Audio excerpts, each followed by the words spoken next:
ఓం అజ్ఞానం తిమిరాంధస్య జ్ఞానాంజనశలాకయా చక్షురున్మిళితం येन తస్మై శ్రీగురవే నమః. శ్రీచైతన్యమనోభీష్టం స్థాపితం येन భూతలే స్వయం రూపకదా మह्यं దదాతి స్వపదాంతికం. వందేహం శ్రీగురో శ్రీయుతపదకమలం శ్రీగురూన్ వైష్ణవాంచ చ శ్రీరూపం సాగ్రజాతం సహగణ రఘునాథాన్వితం తం సజీవం సాద్వైతం సావధూతం పరిజనసహితం కృష్ణ చైతన్యదేవం శ్రీరాధాకృష్ణపాదాన్ సహగణ లలితా శ్రీవిశాఖాన్వితాంశ नमो ओम विष्णुपादाय कृष्णप्रेष्ठाय भूतले श्रीमते भक्तिवेदान्तस्वामिनीति नामिने नमस्ते सरस्वती देवी गौरवाणी प्रचारिणी निर्विशेष शून्यवादी पाश्चात्य देशतारिणे वाञ्छाकल्पतरुभ्यश्च कृपा सिन्धुभ्य एव च पतितानां पावनेभ्यो वैष्णवेभ्यो नमो नमः. नमो महावदान्याय कृष्णप्रेमप्रदायते कृष्णाय कृष्णचैतन्यनाम्ने गौरत्विषे नमः. हे कृष्णा करुणा सिन्धो दीनबन्धो जगत्पते गोपेश गोपिका कान्त राधा कान्त नमोस्तुते. तप्त कांचन गौरांगी राधे वृंदावनेश्वरी वृषभानुसुते देवी प्रणमामि हरिप्रिये नीलांचल निवासाय नित्याय परमात्मने बलभद्र सुभद्राय जगन्नाथाय ते नमः. जय श्री कृष्ण चैतन्य प्रभु नित्यानंद श्री अद्वैत गदाधर श्री वासादि गौर भक्तवृंद. हरे कृष्णा कृष्ण कृष्ण हरे हरे हरे राम राम राम हरे हरे. हरे कृष्णा कृष्ण कृष्ण हरे हरे राम राम हरे हरे. हरे कृष्णा कृष्ण कृष्ण हरे राम राम राम हरे हरे. एकं शास्त्रं देवकी पुत्रगीतम् एको देवो देवकी पुत्र एव च एको मन्त्रस्य तस्य नामानि यानि कर्मसेकं तस्य देवस्य सेवा. हरे कृष्णा कृष्ण कृष्ण हरे हरे राम राम राम हरे हरे. हरे कृष्णा माताजी. हरे कृष्ण ప్రభుజీ. హరే కృష్ణ మాతాజీ. ఓకే మాతాజీ, శ్లోకాలు అప్పచెప్పుకుందాము. తర్వాత will go to Bhagavad Gita 5th chapter. వాళ్ళ 6th శ్లోకం అనుకుంటాను. ఓకే, సో ఎంతవరకు వచ్చాం మనం? అధ్యాయం ఫస్ట్లో 37 అయిందా? 37 అయిపోయింది. 38 చెప్పుకోవాలి ఈరోజు. ఓకే, చెప్తారా మాతాజీ? శ్రీకాంతి మాతాజీ. ప్రభుజీ ఒకసారి అదే శ్లోకం ప్రభుజీ. యద్యప్యేతేన పశ్యంతి ఓకే ప్రభు చెప్తాను. ఆ, యద్యప్యేతేన పశ్యంతి లోభోపహత చేతసః కులక్షయకృతం దోషం మిత్రద్రోహే చ పాతకం. వెరీ గుడ్, ఎక్సలెంట్ మాతాజీ, very nice, very nice. Okay, Prabha మాతాజీ. హరే కృష్ణ ప్రభుజీ. హరే కృష్ణ మాతాజీ. యద్యప్యేతేన పశ్యంతి లోభోపహత చేతసః కులక్షయకృతం దోషం మిత్రద్రోహే చ పాతకం. హరే కృష్ణ ఎక్సలెంట్, ప్రభు. హరే కృష్ణ, ఎక్సలెంట్ గా చెప్పారు. ఒక్కటి కూడా తప్పలేదు. Very nice. Okay, Venu Shri మాతాజీ. హరే కృష్ణ ప్రభుజీ. హరే కృష్ణ మాతాజీ. యద్యత్పేతేన పశ్యంతి లోభోపహతే చేతసః కులక్షయ కృతం దోషం మిత్రద్రోహే చ పాతకం. Wow, nice, very nice, excellent, బాగా చెప్పారు. నైస్. లావణ్య మాతాజీ, మీరు ఇవాళ ఎంత? 10th శ్లోకం? 12th Prabhuji. 12th. Okay, 12th.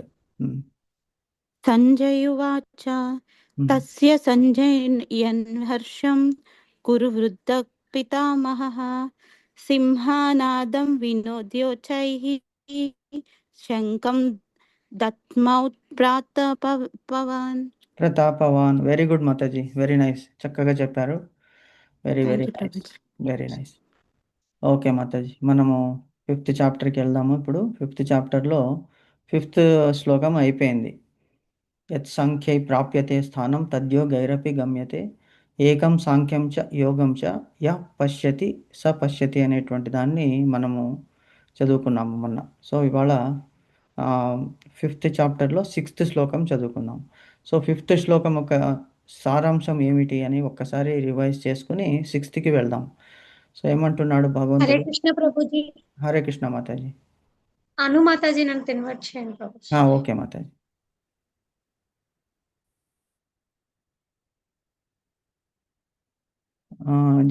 Okay, వచ్చారు కదా. యా, యాడ్ చేశాను మాతాజీ. హరే కృష్ణ అను మాతాజీ, దండవత్ ప్రణామ్స్. బాగున్నారు మాతాజీ?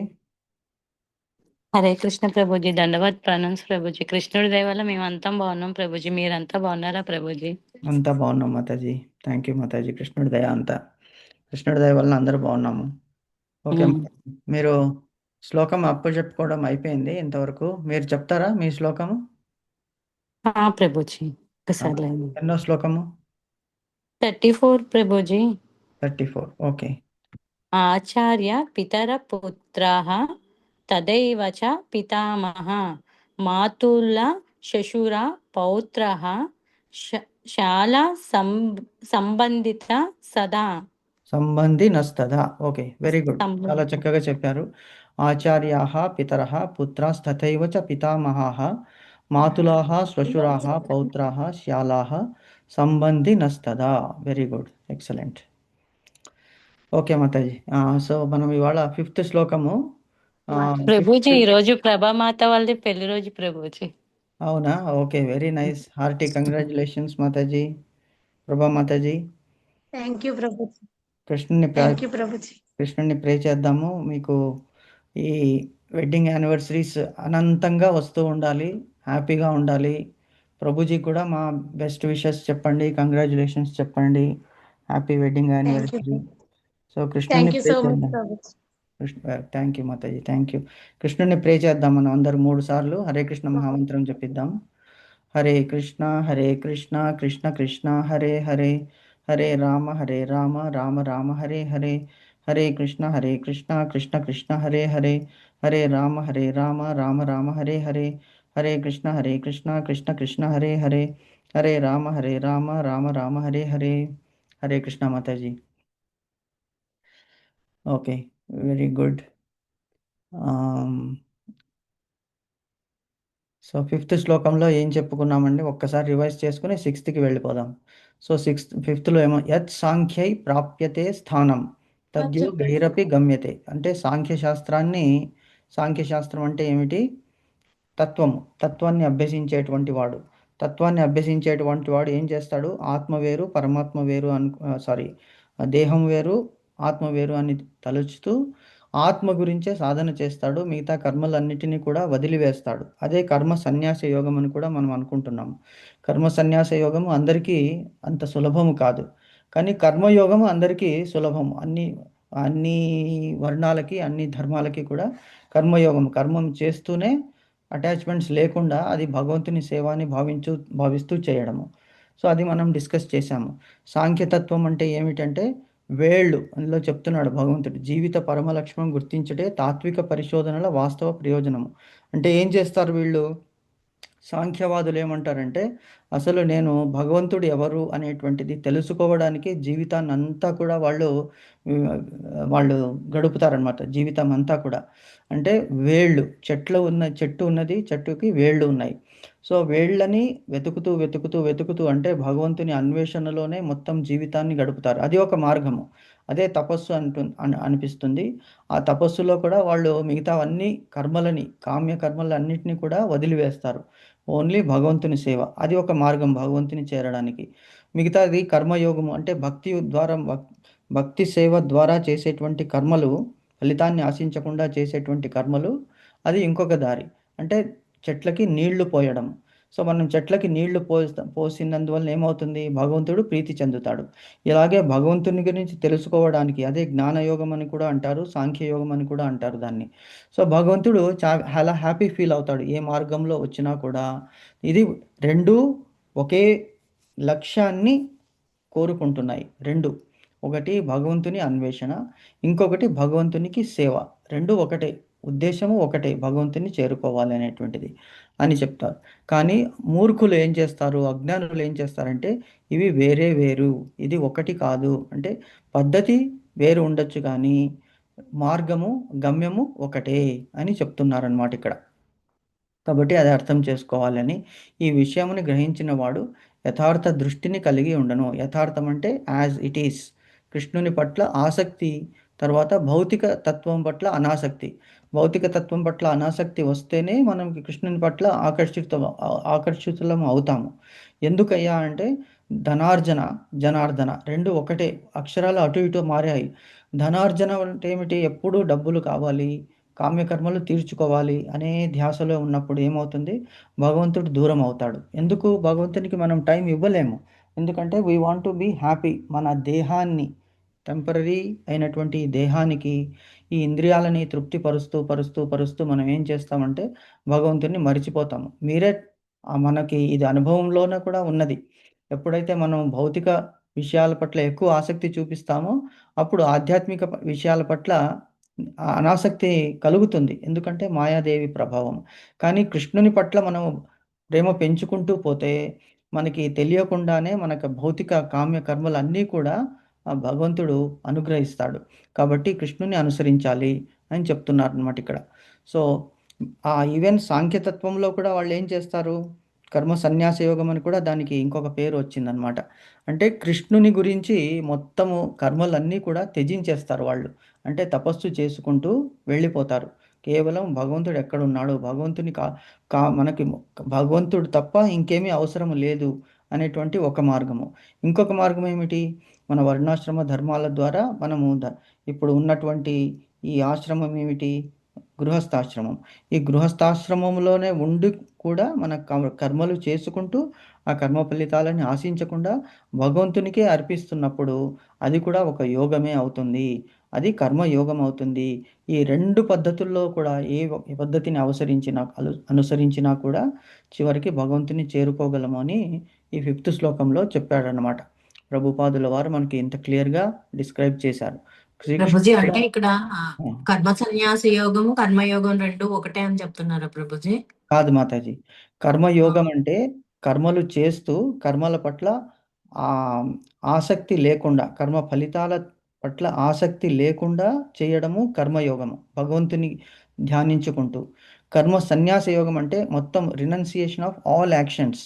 అంటే మనకి భౌతిక జగత్తు పట్ల ఏ కర్మలు చేయమన్నమాట. కేవలము మనము భగవంతుని గురించే ధ్యానిస్తూ ఉంటాం. మిగతా కర్మలన్నీ కూడా వదిలేస్తాం. అది అందరికీ సాధ్యం కాదు. కేవలము సన్యాసులకి, తర్వాత వానప్రస్థ ఆశ్రమంలో ఉన్నటువంటి వాళ్ళకి మట్టుకే సాధనం అవుతుంది. ఈవెన్ వానప్రస్థంలో కూడా కొద్దిగా డిజైర్స్ మిగిలి ఉంటాయి. కానీ సన్యాసాశ్రమంలో ఏ డిజైర్స్ ఉండవు. కేవలము భగవంతుని అన్వేషణలోనే ఉంటారనమాట వాళ్ళు. సో కర్మ సన్యాసము అంటే కర్మని వదిలివేయడము. సన్యసించడం అంటే వదిలివేయడము, కర్మని వదిలివేయడము. ఎటువంటి కర్మలని వదిలివేయడము? భౌతిక కర్మలని వదిలివేయడం. ఈ కర్మ సన్యాస యోగము సాంఖ్యయోగము అనేటువంటిది సేమ్ అన్నమాట. సాంఖ్యయోగం అంటే ఏమిటి? తత్వము తెలుసుకోవడము. కర్మ సన్యాస యోగం అంటే మొత్తం కర్మలని వదిలిపెట్టి భగవంతుని గురించి అన్వేషణ. అంటే ప్రభుజీ మరి ఇక్కడ బాహ్యానికి ఒక పద్ధతి విరక్తితో కూడినట్లు, వేరొక పద్ధతి అనురక్తితో కూడినట్లు కనిపించిన నిజానికి 2 పద్ధతులు ఒకటే అని అన్నారుగా ప్రభుజీ. ప్రభుజీ ప్రభామాతను అంటే ఇన్వైట్ చేయండి ప్రభుజీ. అవునా, మళ్ళీ ఎగ్జిట్ అయ్యారా? ఓకే మాతాజీ, యాడ్ చేశాను మాతాజీ. ఎక్కడ మాతాజీ? లాస్ట్ సెంటెన్స్ భౌతికత్వం పట్ల అనాసక్తి, అదేనా? అదే ప్రభుజీ. భౌతికత్వం పట్ల అనాసక్తి అంటే కర్మ సన్యాస యోగంగా ప్రభుజీ. Correct, yes. కర్మ సన్యాస కృష్ణుడి ఎడల అనురక్తి అంటే మనము కర్మ చేయటం, కృష్ణుడి మీద భక్తి యోగం గాని కర్మయోగం గాని అని అనుకోవచ్చు మనం. 2 సమానమే అని ఇక్కడ చెప్పారుగా ప్రభుజీ. అవును. భౌతికత్వం పట్ల అనాసక్తి ఎవరికి ఉంటుంది? సన్యాసులకి ఉంటుంది. అంటే వాళ్ళు ఏ పని చెయ్యరు. మేము అసలు ఎలాగా మనం చూసాం కదా, జడ భరతుడు ఏం చేశాడు? తెలుసుకున్నాడు, నేను ఇంత ఆర్జించి కూడా అసలు ఏ కర్మ చేస్తేనే నాకు ఫలితం అంటుతుంది అంటే మనం ఆ లెవెల్కి వెళ్ళలేము. అందుకనే భగవంతుడు అంటున్నాడు అది చాలా కష్టతరము. సాంఖ్య యోగం అనేటువంటిది చాలా కష్టతరము. అదే మాయావాదులు కూడా ఆ పద్ధతిని అనుసరిస్తారు. వాళ్ళు ఏమిటంటే ఎక్కడున్నాడు భగవంతుడు, ఎక్కడున్నాడు, అతని మహిమలు ఏమిటి, అసలు ఎలా తెలుసుకోవాలి, ఒక లోకం నుంచి ఇంకొక లోకానికి వెళ్ళిపోతాం. అంటే ఇప్పుడు మనకి 7 లోకాలు పైన ఉన్నాయి, 7 లోకాలు కింద ఉన్నాయి. సో మనకేమిటి, ఆ 7 లోకాలని వాళ్ళు ఏ లోకంలో ఏమున్నది, చంద్రలోకంలో ఏముంది, సూర్యలోకంలో ఏమున్నది, మహర్లోకంలో ఏముంది, జనోలోకంలో, తపోలోకంలో, సత్యలోకంలో ఇలాగా అన్వేషిస్తూ వెళుతుంటారు. అంటే they want to explore all and finally reach God. కానీ అంటే అల్టిమేట్ ఏమిటి, వాళ్ళు జ్ఞానము గురించి మిగతా కర్మలన్నీ వదిలిపెట్టేస్తారు. కానీ మనకి అటువంటిది కుదరదు.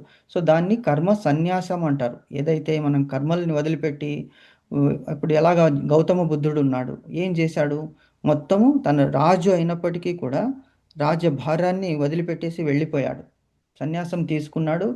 ఆ భగవంతుని పట్ల అన్వేషణ, ఒక చెట్టు కింద కూర్చుని కేవలం తపస్సు చేసి భగవంతుని సాక్షాత్కారం పొందాడు. సో ఈవెన్ ఇప్పటికీ కూడా మనకి నరనారాయణులు తపస్సు చేస్తూనే ఉన్నారు. సో వాళ్ళు వేరే ఏమన్నా కర్మలు చేస్తున్నారా? ఋషులు ఏమన్నా కర్మలు చేస్తారా? సన్యాసులు ఏమన్నా కర్మలు చేస్తారా? వాళ్ళు చేసేటువంటి కర్మ ఓన్లీ భగవంతుని ప్రీతి గురించి చేస్తారు. మిగతావన్నీ కూడా సన్యాసులు చూడండి, ఇప్పుడు వాళ్ళు వాళ్ళ క్షుద్బాధ తీర్చుకోవడానికి, వాళ్ళ మానాన్ని కప్పుకోవడానికి, వాళ్ళు ఉండడానికి ఏం చేస్తారు, వేరే వాళ్ళ మీద ఆశ్రయం పొంది ఉంటారు. వేరే వాళ్ళు వాళ్ళని చూసుకోవాలి. వాళ్ళు చేస్తున్నటువంటి కర్మ ఏమిటి? కేవలము భగవంతుని అన్వేషణ, అంటే భౌతిక విషయాల పట్ల త్యాగము, భౌతిక విషయాల పట్ల అనాసక్తి కలిగి భగవంతుని అన్వేషిస్తుంటారు. అది కర్మ సన్యాస యోగం అవుతుంది. కర్మయోగం ఏమిటి? శ్రీకృష్ణుని పట్ల ఆసక్తి ఉన్నది, మనకి శ్రీకృష్ణుని పట్ల ఆసక్తి ఉన్నది, కానీ మనకి ఈ కర్మలన్నీ వదిలివేయడానికి సాధ్యం కుదరదు. Physical activities, material activities, material desires మనకి ఉండనే ఉంటాయి. అవి కృష్ణుడు అంటాడు అవన్నీ చేసుకోవాలి. ఎందుకు? నువ్వు గృహస్థాశ్రమంలో ఉన్నావు కాబట్టి కర్మలు తప్పకుండా చెయ్యాలి, కానీ ఆ కర్మ ఫలితాలని ఆశించకు. ఆ మార్గంలో వచ్చినప్పుడు కూడా నువ్వు నన్నే పొందుతావు అని అంటున్నాడు అనమాట. క్లియర్ అయిందా? రెండింటికి ఫలితం ఒకటే అని చెప్తున్నారు ప్రభుజీ, రెండింటికి అంతేనా? ఫలితం ఒకటే. మార్గాలు వేరు కానీ the destination is same. Same. అదే అంతేనా ఫస్ట్ లోనే ప్రభుజీ? చెప్పాడు చూడండి, ఇక్కడ ఓకే ఫస్ట్ లో ప్రభుజీ. ఏమని చెప్పాడు, ఐ థింక్ నెక్స్ట్ దాంట్లో వస్తుంది, అది నెక్స్ట్ ఓకే శ్లోకం, ప్రభుజీ. ఫస్ట్ చాప్టర్లో వస్తుంది. నెక్స్ట్ దాంట్లో లేదు, ఇంతకు ముందు శ్లోకంలో వచ్చినట్టుంది, ఉండండి చెప్తాను. ఇక్కడ చూడండి, ఫోర్త్ శ్లోకంలో చెప్పాడు చూడండి, ఏమిటంటే ఫోర్త్ చాప్టర్ లో కూడా రెండు మార్గాల్లో ఒకదాన్నైనా చక్కగా అనుసరించిన వాడు రెండింటి ఫలాలను పొందుతాడని నిజంగా పండితులైన వారు చెబుతారు. కరెక్ట్, ఫోర్త్ శ్లోకంలో చెప్పారు. So the destination is same. Same destination, same మార్గము అంటే వేరే, different routes and the destination is both roots have only one same. Destination. Yeah correct, అంతేగా ప్రభుజీ? ఓకే అంతే మాతాజీ, అంతే. సో ఓకే ఇక్కడ చూడండి, ప్రభుజీ, థ్యాంక్ యూ. ఇక్కడ మీరు అడిగిన క్వశ్చన్కి ఇక్కడే ఆన్సర్ ఉన్నది. వృక్ష మూలము కనిపిస్తుందా మాతాజీ? పేజ్ 332. వృక్ష మూలమును కనుగొనుట ఒక పద్ధతి కాగా అది సాంఖ్యయోగము. వృక్ష మూలమును కనుగొనుట కనిపిస్తుందా మాతాజీ స్క్రీన్? ఇక్కడ ఏం కనిపించట్లేదు ప్రభుజీ స్క్రీన్. షేర్ చేయలేదా నేను? Okay, sorry Mataji.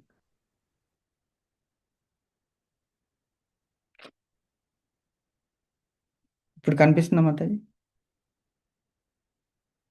కనిపిస్తుంది ప్రభుజీ. అంటే దీంట్లో ఉన్న భాష్యమేగా ప్రభుజీ ఇది? ఈ అదే శ్లోకంలో ఉన్న ఇందులో భాష్యమే ఉన్నదే, కదా? మీ దాంట్లో మీ ఫోర్త్ శ్లోకం, అవును, ఉంది ప్రభుజీ, ఉంది. ఫోర్త్ శ్లోకంలో ఏమంటున్నాడు? వృక్ష మూలమును కనుగొనట ఒక పద్ధతి. అది ఏమిటి? కర్మ సన్యాస యోగము. వృక్ష మూలం అంటే భగవంతుని గురించి, భగవంతుడు అంటే ఎవరు అందరూ చెప్తున్నారు, కానీ నేను చూడాలి, భగవంతున్నే చూడాలి, భగవంతుని మహిమలు తెలుసుకోవాలి. అది సామాన్యంగా అందరికీ కుదరదు. మనము అంత ఎఫర్ట్ చేయలేము. మనం ఏం చేస్తున్నాము, సాధారణంగా ఓకే మన వాళ్ళు ఏం చెప్పారో అది అనుసరిస్తుంటాం. ఎందుకు? ఇంకా భౌతిక జగత్తులో అంటుకుని ఉన్నాం. సో మనకి ఈజీ వే ఏమిటి? ఎవరైనా కూడా ఈజీ వేనే ఫాలో అవుతారు. అది సెకండ్. ఒకటి వృక్ష మూలమును కనుగొనుట, అది కర్మ సన్యాస యోగము. రెండవది ఏమిటి? కర్మయోగము. అదేమిటి? ఆ మూలముకు నీరు అందించుట మరొక పద్ధతి. నీరు అందించుట అనేటువంటిది ఏమిటి? కర్మము. ఆ కర్మ యోగం ఎందుకయింది అంటే, మనకి చెట్లకి నీళ్లు అందించడం వల్ల మనకేమన్నా ఫలితం ఉన్నదా? మనము చెట్లకి నీళ్లు పోస్తున్నాము, ఎప్పుడో వస్తుంది ఫలితము, ఇప్పుడే రాదు కదా. బీజం నాటుతాము, భక్తి అనేటువంటి బీజాన్ని నాటుతాము, అది స్ట్రాంగ్గా అవ్వాలి అని దానికి నీళ్లు పోస్తాము, సాధన చేస్తున్నాము, నవవిధ భక్తులు చేస్తున్నాము. ఎప్పుడో ఒకప్పుడు అది చెట్టు మొలకెత్తి ఆ వృక్ష ఫలము అంటే భగవంతుని ధామము, గోలోక ధామము చేరడానికి అనువవుతుంది. కానీ ఇప్పుడే కుదరదు కదా. సో రెండిటిలో కూడా సేమ్ థింగ్. ఒకటి భగవంతుని కనుక్కోవాలి అంటే ఇమ్మీడియట్గా కుదరదు. కానీ ఏం చేస్తాడు, భగవంతుని కనుక్కోవాలి అంటే మనకి మొత్తం అన్నీ కూడా వదిలిపెట్టేసి వెళ్ళిపోవాలి, వేరే పనులు చేయకుండా. అప్పుడు it may be faster than భక్తి యోగము. భక్తి యోగంలో కర్మయోగంలో ఏమవుతుంది, మనం పనులన్నీ చేసుకుంటూనే ఉన్నాము అంటే ఇప్పుడు 2 పనులు ఒకేసారి చేసినప్పుడు ఏమవుతుంది, ఒక పని తొందరగా అవ్వచ్చు, ఒక పని తొందరగా కాకపోవచ్చు. దాన్నే మల్టీ టాస్కింగ్ అంటారు. సో మనం గృహస్థులం అందరూ కూడా మల్టీ టాస్కింగ్ చేస్తున్నాము. ఒక దగ్గర వింటున్నాము, ఒక దగ్గర చూస్తున్నాము, ఒక పని చేస్తున్నాము. సో ఇవన్నీ చేసేటప్పుడు ఏమవుతుందంటే భగవంతుని మీద ఫోకస్ అనేటువంటిది కొద్దిగా తక్కువ ఉంటుంది. కానీ సాంఖ్య యోగంలో ఏం చేస్తారంటే మిగతా కర్మలన్నీ చేస్తే మనకి భగవంతుని మీద ఎక్కువ టైం స్పెండ్ చేయడానికి అవ్వదు, భగవంతుని గురించి తెలుసుకోవడానికి అవ్వదని చెప్పేసి వాళ్ళు మిగతా కర్మలన్నిటినీ కూడా సన్యసిస్తారు. సో అదే వృక్ష మూలాన్ని కనుగొనేటువంటిది సాంఖ్యయోగము ఆర్ కర్మ సన్యాస యోగము. తర్వాత మూలానికి నీరు అందించుట కర్మయోగము. ఇది 2 పద్ధతులు అన్నమాట. ఓకే ప్రభుజీ, అర్థమైంది ప్రభుజీ. అంటే లక్ష్యం ఒక్కటే కానీ సాధన వేరు వేరు. సాధన వేరు, అంతే మాతాజీ. అంతే, రెండిట్లోనూ మనం పరిపూర్ణంగా సాధన చేసినప్పుడే ఆ లక్ష్యాన్ని చేరుకోగలం. ఏదైనా కర్మ సన్యాస యోగం గాని కర్మయోగం గాని కరెక్ట్ సేమ్ మాతాజీ. మనం. సో అంతే time Prabhuji. It's a process. ఇప్పుడు ఓకే మనకి ప్రభుజీ. ఈవెన్ కర్మయోగంలో కూడా తొందరగా భగవంతుని చేరుకోవడానికి వీలవుతుంది. ఎప్పుడు ఆ పరిపూర్ణంగా ప్రతి ఒక్క నిమిషము కూడా భగవంతున్నే స్మరిస్తూ చేస్తున్నాం అనుకోండి కర్మలు, అప్పుడు ఆటోమేటిక్గా ఏమవుతుంది, సబ్కాన్షియస్ మైండ్లో వెళ్ళిపోతుంది. అది యశోదాదేవి చేసింది. ఏమని, మజ్జిగ చిలుకుతున్నది, ఆవిడ కృష్ణుణ్ణి అలంకరిస్తున్నది, కృష్ణుని నామాలే తలుస్తున్నది, ఎప్పుడు కూడా కృష్ణున్నే తలుచుకుంటూ ఉన్నది. కాబట్టి తొందరగా ఆవిడికి ఏమైంది, భగవంతుని దర్శనము అంటే భగవంతుడు తన నోటిలో మొత్తం విశ్వాన్నంతా చూపించాడు. చూపించి అమ్మ వీడు సామాన్యుడు కాడు, వీడు నిజంగా భగవంతుడు అనేటువంటి ఒక్క క్షణము ఆవిడికి తెలిసి కళ్ళు మూసుకుని మూర్ఛపోయింది. అంటే భగవంతుని కృప అన్నమాట. తర్వాత ఏమైనా అనిపించింది భగవంతునికి, నా నిజమైన తత్వం ఈవిడికి ఇప్పుడే తెలిస్తే ఇప్పుడు ఈవిడ నన్ను కొడుకులాగా చూడడం మానేస్తుందని చెప్పేసి మాయతో దాన్ని మరపించాడు భగవంతుడు. సో అంటే ఆల్రెడీ ఆవిడ she has achieved that destination. ఎందుకు, ప్రతి నిమిషము కూడా కన్నయ్య కృష్ణ నువ్వు లేకుంటే నేను ఉండలేను అనేటువంటిది. ఈవెన్ అతను ఎవరు వచ్చినా కూడా ముట్టుకొనివ్వదు, కృష్ణుణ్ణి తనే ఉంచుకోవాలి, తనే పెంచుకోవాలి.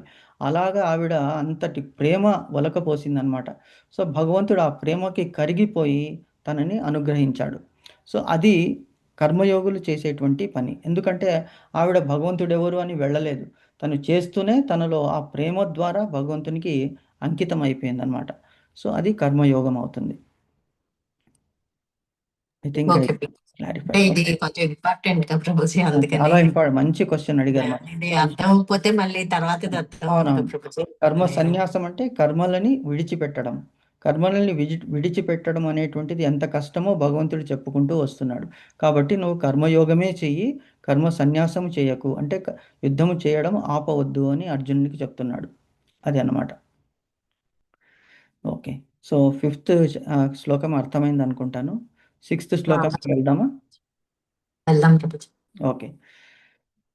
సన్యాసస్తు మహాబాహో దుఃఖమాప్తు మయో గతః యోగయుక్తో మునిర్బ్రహ్మ నచిరేణాధిగచ్చతి. మళ్ళీ ఒకసారి చదువుతాను. సన్యాసస్తు మహాబాహో దుఃఖమాప్తు మయో గతః యోగయుక్తో మునిర్బ్రహ్మ నచిరేణాధిగచ్చతి. ఒకసారి చదవండి మాతాజీ శ్లోకం. నేను చదవనా ప్రభుజీ? చదవండి మాతాజీ. సన్యాసస్తు మహాబాహో దుఃఖమాప్తుమయో గతః యోగయుక్తో ముని బ్రహ్మ నచిరేణాధిగచ్చతి. వెరీ నైస్ మాతాజీ. ఓకే, ప్రభా మాతాజీ మీనింగ్స్ చదువుతారా? హరే కృష్ణ ప్రభుజీ. హరే కృష్ణ. సన్యాసాశ్రమము తూ కాని మహాబాహో ఓ మహాబాహువులు కలవాడా, దుఃఖము ఆప్తుం పొందుతాడు, అయోగత భక్తియుత సేవ లేకుండా, యోగయుక్త భక్తిలో నెలకొనినట్టి, మునిహి మననశీలుడు, బ్రహ్మ పరబ్రహ్మమును న చిరేన శీఘ్రంగా అతిగచ్చతి పొందుతాడు.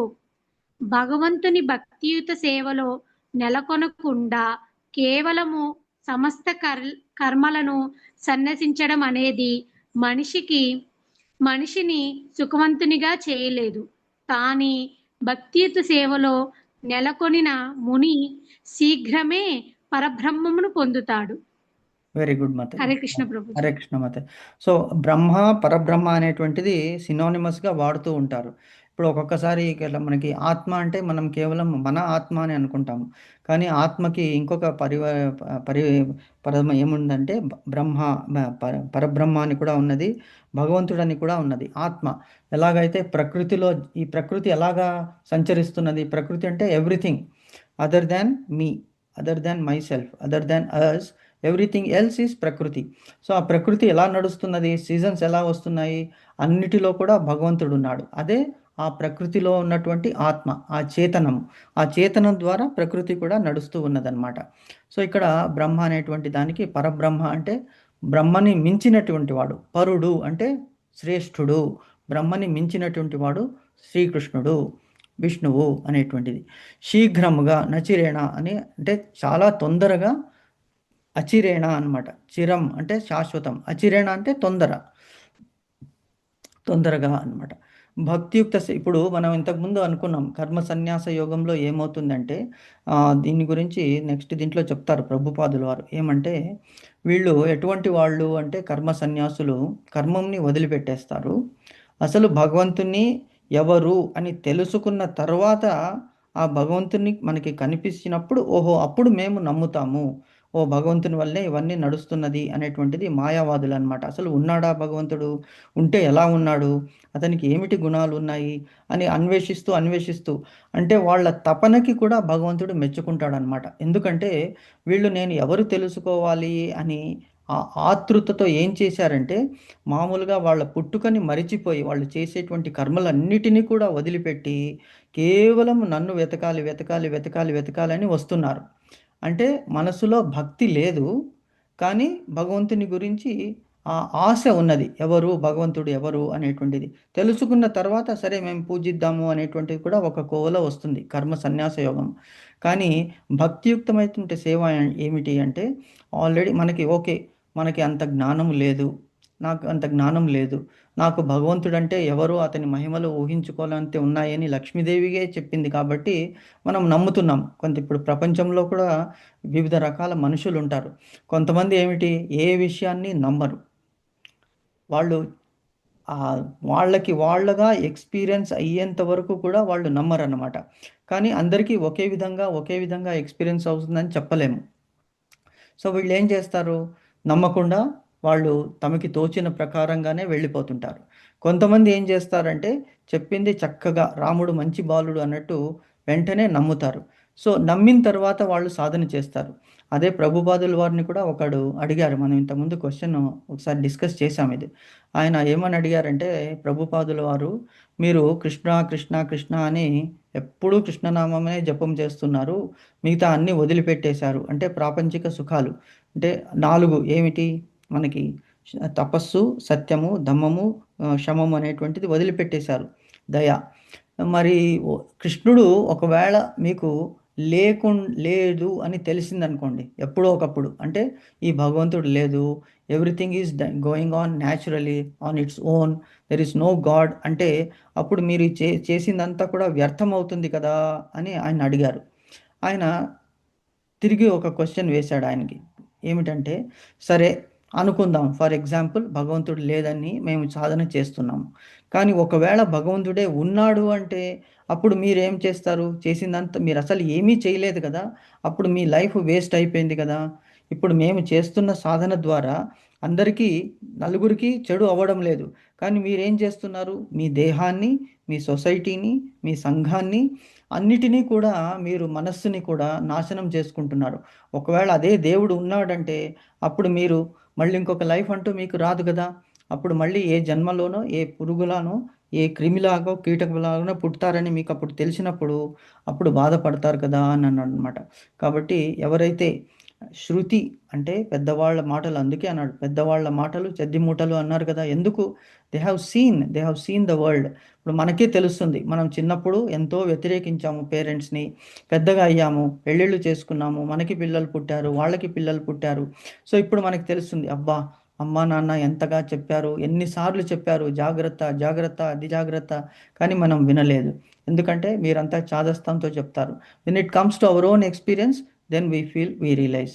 సో అది అక్కడే చెప్తున్నాడు భగవంతుడు ఏమిటంటే, భక్తియుక్త సేవలో భగవంతుని గురించి ప్రేమమయమైనటువంటి సేవ, that is called devotional service. భక్తియుక్తమైనటువంటి సేవ. సేవ అంటే సర్వీస్, కానీ సేవ అంటే చేసేవాళ్ళు, ఇప్పుడు హోటల్లో ఉన్నాడు ఆర్ ఆఫీస్లో ఉన్నాడు, సర్వర్స్ ఉన్నారు, వాళ్ళు ఏం చేస్తారు? జీతం గురించి పొద్దున్నుంచి సాయంత్రం వరకు మనకి ఆర్డర్స్ తీసుకొని వచ్చి సర్వ్ చేస్తుంటారు. వాళ్ళకి ఇంకేం తెలీదు. మనం కూడా అలాగే ఆఫీస్లో వర్క్ చేస్తున్నాము, బిజినెస్లో చేస్తున్నాము, పర్పస్ ఏమిటి మనకి తెలీదు. కానీ పర్పస్ తెలిస్తే దేని గురించి ఇంత సంపాదిస్తున్నాము, ఎంత కావాలి, దానికి ఒక లిమిట్ అంటూ ఉంటుంది అని తెలుసుకుంటే అప్పుడు మనము అంతవరకే చేస్తాము. అలాగే భగవంతుడంటే భక్తి, భగవంతుడి మీద ఎందుకు. ఇప్పుడు చూడండి మనకి మన దేహంలో ఒక్కొక్క అవయవము అంటే మొన్న ఎక్కడో ఒక వీడియో కూడా చూశాను, ఈవెన్ వాట్సాప్లో కూడా వచ్చింది అది. ఏమిటంటే ఒక అతను హాస్పిటల్కి వెళ్తాడు, అతనికి హార్ట్ ట్రీట్మెంట్ అవుతుంది. హార్ట్ ట్రీట్మెంట్ అయిన తర్వాత డాక్టర్ అతనికి ఒక 4 లక్షలు బిల్లు పెడతాడు చేతిలో. బిల్లు చూడంగానే కళ్ళలో నీళ్లు తిరిగిపోయి అతడు ఆల్మోస్ట్ ఏడుపు లంఘించుకుంటాడు. ఏమయ్యా ఇంత ఏడుస్తున్నావు? సరేలే బిల్లులో కొంత అమౌంట్ తగ్గిస్తాను, ఎంత అయితే అంత ఇవ్వులే అని అంటాడనమాట డాక్టర్. అప్పుడు అది అంటాడు, డాక్టర్ గారు బిల్లు గురించి నేను ఏడవట్లేదు, నేను ఇంకా బిల్లు ఎక్కువైనా కూడా ఇచ్చేటువంటి స్తోమత ఉన్నది, కానీ నేను ఎందుకు ఏడుస్తున్నానంటే మీరు నాకు ఈ హాస్పిటల్లో ఒక 1 అవర్ ట్రీట్ చేసిన దానికి 4 lakhs బిల్లు వేశారు. కానీ నాకు ఈ 100 years జీవితంలో ఈ హార్ట్‌నిచ్చినటువంటి భగవంతునికి అసలు నేను ఎప్పుడూ తలుచుకోలేదు.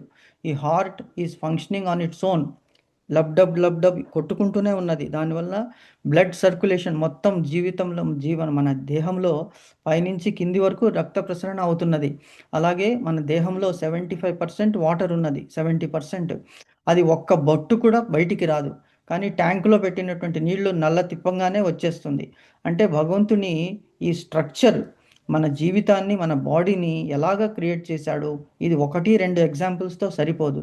అదే తలుచుకుని నేను ఏడుస్తున్నాను. ఎందుకంటే భగవంతుని గురించి అసలు నేను ఎప్పుడూ థింక్ చేయలేదు. నేను స్వతంత్రంగా నా గురించి కష్టం వచ్చినప్పుడు ఇప్పుడు రియలైజ్ అయ్యాను అని చెప్తాడనమాట. సో కాబట్టి భగవంతుని మీద భక్తి అనేటువంటిది మనం అతను ఏదో మనకి ఇచ్చాడని కాదు, as it is what we are today is because of his mercy. ఆ భావనతో అతడు మనకి ఇంతటి మహత్తరమైనటువంటి జీవితాన్ని, దేహాన్ని ఇచ్చాడు కాబట్టి అతనికి మనం కృతజ్ఞతతో చేసేటువంటి సేవ అదేమవుతుంది? భక్తి అవుతుంది. ప్రేమతో చేసేటువంటి సేవ. సో భక్తియుక్తమైనటువంటి సేవల్లో ఎవరైతే చేస్తారో అది భక్తిలో భక్తి లేదనుకోండి, అప్పుడు ఏమవుతుంది? ఆ కర్మలను త్యజిస్తారు. ఒక్క నిమిషం మాతాజీ.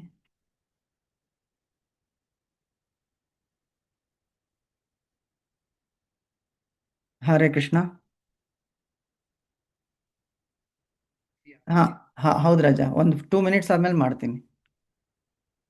ನೀವೆಲ್ಲ ಆರಾಮಿದ್ದೀರಲ್ಲಪ್ಪ? ఓకే, సారీ మాతాజీ. ఓకే, భక్తియుక్తమైన సేవలో నెలకొనకుండా సమస్త కర్మలను త్యజిస్తాడు. ఎవరు? ఆ కర్మ సన్యాసులు భగవంతుని మీద భక్తి లేకుండా కేవలం భగవంతుడు ఎవరని కనుక్కోవడానికి వెళ్తున్నారు కాబట్టి అది అంత తొందరగా ఫలితం ఇవ్వదు. అదే తెలుసుకుని అమ్మ భగవంతుడు ఇటువంటి వాడా, అయినా నేను అతన్ని చూడాలి అని ఎప్పుడైతే తపస్సు చేస్తారో అది ఫలితం ఇస్తుంది. కాబట్టి కర్మలని త్యజిస్తే దానికి సుఖం ఉండదు, భగవంతునికి సేవ చేస్తే సుఖం ఉంటుంది అని చెప్తున్నారు అనమాట. భక్తియుక్త సేవలో నెలకొలిన ముని శీఘ్రమే పరబ్రహ్మమును పొందగలడు అనేటువంటిది ఇక్కడ దీనికి మీనింగ్ అనమాట, ఈ శ్లోకానికి మీనింగ్. సో కర్మలను త్యజించడము తప్పు, కర్మ చేస్తూ భగవంతుని పట్ల ఆదరణ, భక్తి, తర్వాత గౌరవ భావము కలిగి ఉండడము అది భక్తియుక్తమైనటువంటి సేవ. సో ఈ రెండిట్లో శ్రేష్టం ఏది అని ఇక్కడే భగవంతుడు చెప్పకుండానే చెప్పేశాడు. సో కర్మలని త్యజించి చేసేటువంటి కర్మ ఏమవుతుంది? చాలా కష్టతరము అండ్ దుస్సాధ్యము. కాబట్టి నార్మల్ వర్క్స్ చేసుకుంటూనే భగవంతుని పట్ల సేవ చేయడం అనేటువంటిది మనందరికీ ఆచరణీయము, ఆదరణీయము అని భగవంతుడు చెప్తున్నాడు అనమాట. క్లియర్ అయిందా మాతాజీ ఈ శ్లోకానికి మీనింగ్? అయ్యింది ప్రభుజీ. అంటే ఇక్కడ కర్మ సన్యాసులు కూడా భక్తి మార్గంలోనే ఉంటేనే వాళ్ళకు కూడా ఫలితం వస్తుంది అని చెప్తున్నారు కదా ప్రభుజీ. Exactly correct. కర్మని సన్యసించినంత మాత్రాన వాళ్ళకి ఫలితం రాదు. అది రాదు. భక్తితో కూడిన కర్మ సన్యాసము ఉత్తమ ఫలితాలను ఇస్తుంది అని. అవును అంతేగా అవును ప్రభుజీ. అవును మాతాజీ. అంటే ఓకే. మనకి ఎగ్జాంపుల్స్ చాలా ఉన్నాయి. దుర్వాస మహాముని అంటే ఆయన అవును ప్రభుజీ. చెప్పుకోవడం అంబరీషుడు అనేటువంటిది అది చెప్పుకున్నాం కదా ప్రభుజీ మనం. చెప్పుకున్నాం కదా. సో అవును రియలైజేషన్ ప్రభుజీ. అంటే అందరిలోనూ భగవంతుడు ఉన్నాడని మరిచిపోయారు. అది మనకి ఎగ్జాంపుల్. కానీ ఆయన మహాపరమేశ్వరుని అవతారం, మనం అది తీసుకోకూడదు. బట్ ఎనీవే అంటే ఎగ్జాంపుల్ ఒక్కొక్క టైం కరెక్ట్ ఏదైనా అవ్వచ్చు కదా ప్రభుజీ. జస్ట్ 1 minute 1 second లో అవ్వచ్చు. అంటే అది మాయతో అదే. పనిచేస్తుంది అనమాట. సో అదే అనమాట. ఓకే. సో అర్థమైంది కాబట్టి we will go to the భాష్యం చదువుతారు మాతాజీ. ఆల్మోస్ట్ 1 minute కృష్ణ ఉంది. ప్రభుజీ. చదవండి మాతాజీ. ఒక 1 or 2 lines చదవండి, డిస్కస్ చేసి మళ్ళీ నెక్స్ట్ రేపు చదువుదాం. ఓకే. సన్యాసులు అంటే సన్యాసాశ్రమంలో ఉన్న వ్యక్తులు రెండు తరగతులుగా ఉన్నారు. మాయావ్యాధ సన్యాసులు సాంఖ్యతత్వ అధ్యయనంలో నెలకొని ఉంటారు. కాగా వైష్ణవ సన్యాసులు వేదాంత సూత్రాలపై తగిన వ్యాఖ్యాన్ని ఇచ్చే భగవతత్వ అధ్యయనంలో నెలకొంటారు. చాలు మాతాజీ, ఇక్కడ వరకే చాలు. ఇది ఒక్కటి డిస్కస్ చేద్దాం. ఓకే. 2 తరాల సన్యాసులు అంటే ఏమిటి? కర్మలని వదిలిపెట్టినటువంటి వాళ్ళు. కర్మ సన్యాసులు అవుతారు. కర్మ ఫలితాలని వదిలిపెట్టినటువంటి వాళ్ళు కర్మలు చేస్తూనే ఉంటారు. వాళ్ళు కర్మయోగులు అవుతారు. సో కాబట్టి మాయావాదులు అంటే ఎవరు? వాళ్ళు సాంఖ్యతత్వము, భగవంతుని గురించి తెలుసుకోవడానికి ప్రయత్నం చేస్తుంటారు. కానీ వైష్ణవ సన్యాసులు ఏమిటి? భాగవతంలో చెప్పినటువంటి సూత్రాలని, శ్రీమద్ భగవద్గీత యొక్క తత్వాన్ని అధ్యయనం చేస్తుంటారు. ఎందుకు? We are following the path